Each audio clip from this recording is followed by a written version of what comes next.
গড়ে দাও গো মনের ঘর আল্লাহ আল্লাহ আল্লাহ আল্লাহ আল্লাহ আল্লাহ মাশাআল্লাহ আল্লাহ আল্লাহ আল্লাহ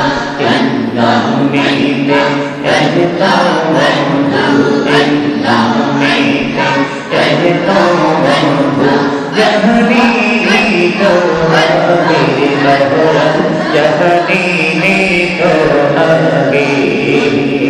যতই যাবি নামটি তোমার যতই যাবি নামটি তোমার ততই মধুর লাগে দয়াল ততই মধুর লাগে আল্লাহ আল্লাহ আল্লাহ আল্লাহ আল্লাহ আল্লাহ আল্লাহ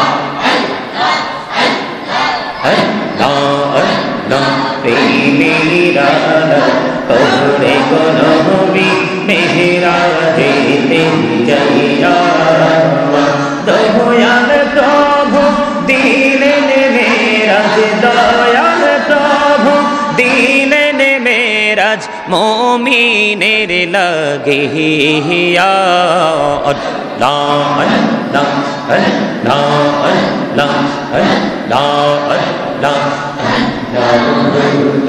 দেহি আর মাঝে দেহি আর মাঝে কিসের করো খেলা পিছের দিকে চাইয়া দেখো পিছের দিকে চাইয়া দেখো ডুবে যায় তোর বেহলারে আল্লাহ আল্লাহ আল্লাহ আল্লাহ আল্লাহ লা ইলাহা ইল্লাল্লাহ মুহাম্মাদুর রাসূলুল্লাহ সাল্লাল্লাহু আলাইহি ওয়াসাল্লাম। সম্মানিত উপস্থিত উলামায়ে কেরাম, আমন্ত্রিত অতিথিবৃন্দ, দাড়িপাকা আমার মুরব্বী বাবারা, যুবক ভাইয়েরা, আজকে বিশেষ করে পবিত্র আশুরা ও পাক পাঞ্জাতুন আলাইহিস সালামের উপলক্ষে 5 দিন ব্যাপী আহলে বাইত আজমাইন শুহাদায়ে কারবালার স্মরণে আজকে 13তম জিকির ও সালানা ও কিয়াম শরীফের মাহফিলের আয়োজন করা হয়েছে। আজকে সম্ভবত 5ম দিন, তাই না? আজকে সমাপনী দিন। তো আপনারা যারা উপস্থিত হয়েছেন, বিশেষ করে পর্দার অন্তরাল থেকে যে মা বোনেরা আজকে আমাদের আলোচনা শুনছেন, সকলের প্রতি আমার আন্তরিক সালাম। আসসালামু আলাইকুম ওয়া রাহমাতুল্লাহি ওয়া বারাকাতুহু। আমরা আল্লাহ রাব্বুল আলামিনের দরবারে লক্ষ কোটি শুকরিয়া জ্ঞাপন করছি যে মহান রাব্বুল আলামিন আজকে আমাদেরকে এই শুহাদায়ে কারবালার স্মরণে, পাক পাঞ্জাতনের প্রেমে আমাদেরকে আজকে জান্নাতের বাগানে আসার এবং বসার তৌফিক দান করেছেন। সে শুকরিয়া দান সকলে একবার পড়ুন আলহামদুলিল্লাহ। আরো জোরে আপনারা এই সাইডের মানুষগুলো কি অসুস্থ? হ্যাঁ, এই যে আপনারা মানে এখানে আপনারা যাই কয়েকজন আছেন, এর মধ্যে পুরোই 2টো ভাগে বিভক্ত।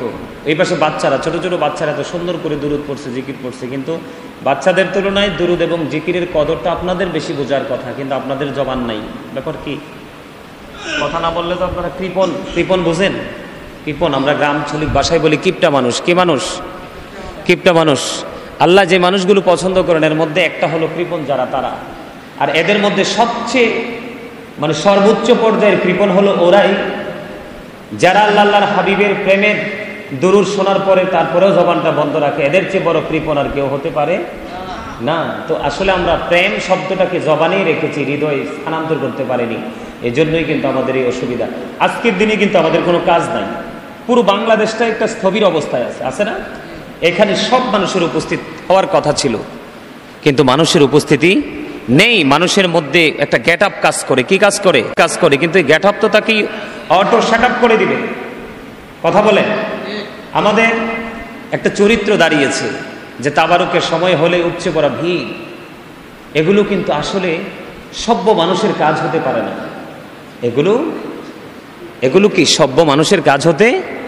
আরে আমাদের কি বেঁচে থাকতে হলে কি করতে হলে? আমাদের কি চিরস্থায়ীভাবে বেঁচে থাকতে হলে বেঁচে থাকা মানে হলো এই পৃথিবীতে জীবনযাপন করা এমনটি নয়। আমি প্রেজেন্ট অ্যান্ড ফিউচার, আমি দুটো জায়গার কথা বলছি, মানে বর্তমান এবং ভবিষ্যৎ, আমি দুটো জায়গার কথা বলেছি। আমি মনে করবেন কি মরার পরে কি আমরা মরে গেছি? মরার পরে তো আসল জীবন শুরু হবে। এটা নকল, এটা কি? যদিও নকল, কিন্তু এখান থেকে আমাদেরকে বাজারটা করে নিয়ে যেতে হবে। পৃথিবীর সংসার তো বাজার ছাড়া চলে না, চলে? ঠিক ওপারটাও কিন্তু বাজার ছাড়া চলবে। ওপারের বাজার হলো সর্বপ্রথম প্রেম। প্রেম মানে ইমান, ভালোবাসা। ইমানের পরে আমল। আপনার যার যত বেশি থাকে পারেন ততটুকু আমল করবেন। সম্মানিত উপস্থিতি, আজকে সোহাদাই কারবালার স্মরণে মাহফিল। আমি আলোচনাটা ঢোকার আগে আমি আপনাদেরকে কিছু কথা বলতে চাই। সে কথাটা হলো, আপনারা যথেষ্ট উদাসীনতার মধ্যে আছেন। উদাসীন বুঝেন? বুঝেন না মানে এখন কোথায় আছেন, কোথায় যাবেন, যাওয়ার পরে কি হবে, এর কোনো হিসাব টিসাব নাই। এই উদাসীনতাই কিন্তু আপনার আমার জন্য একটা সময় চিরস্থায়ী কাল হয়ে দাঁড়াবে। কি হয়ে দাঁড়াবে? আমি আপনাদেরকে বলি, মরণ কিন্তু আছে, এটা বাস্তব, কিন্তু মৃত্যুরও কিন্তু দুইটা জাত আছে, দুইটা ধরন আছে। একটা ভালো আর একটা মন্দ, খারাপ। একটা আলোকিত আর একটা হলো অন্ধকারাচ্ছন্ন। যেমন আমার রাসূল বলেছেন, আল কবরু রাওজাতুম মির রিয়াদিল জান্নাতি আও হুফরাতুম মিন হুফারিন নার। আবার রাসূল বলেছেন, কবরটা জান্নাতের একটা বাগান হবে, জাহান্নামের একটা গর্ত হবে। জান্নাতি জাহান্নামী এমনিতেই চিনা যায়।